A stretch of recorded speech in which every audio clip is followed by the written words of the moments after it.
রোজ সকালে মিলি তার মায়ের হাত ধরে স্কুলে যেত। শহরের পথে অনেক মানুষের যাতায়াত। স্কুল বাসে ছেলেমেয়েরা স্কুলে যেত। শুলি গাছ, পাখির কলরব আর বন্ধুবান্ধবের হাসির শব্দে ভরে উঠত সকালটা।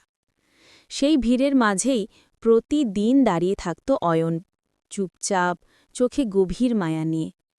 প্রথমে মিলি খেয়াল করেনি, কিন্তু ধীরে ধীরে অয়নের সেই চোখের দৃষ্টি তার মন ছুঁয়ে গেল।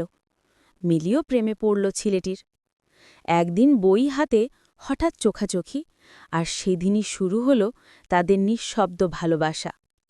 স্কুলের আঙিনায় লুকিয়ে লুকিয়ে হাসি, চিঠি বিনিময়, চোখের ইশারা, সব কিছু যেন এক রঙিন স্বপ্নের মতো লাগত।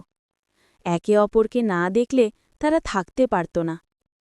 কিন্তু একদিন মিলির বাবা চাকরির কারণে অন্য শহরে চলে যাবার সিদ্ধান্ত নিলেন।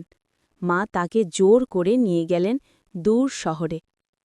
বিদায়ের সকালে অয়ন শুধু বলেছিল, মিলি, তোমাকে না দেখে আমি থাকতে পারব না। আমাকে ছেড়ে তুমি থাকতে পারবে? মিলি হাসতে চেয়েছিল, কিন্তু চোখ ভিজে উঠল। তখন দুজনার চোখে জল ঝরতে লাগল।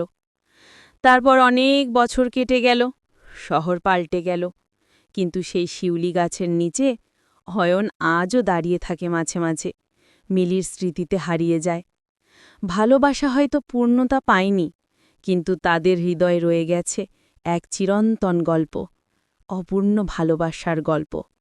সেই গল্পের আমরা কেউ নায়ক নায়িকা,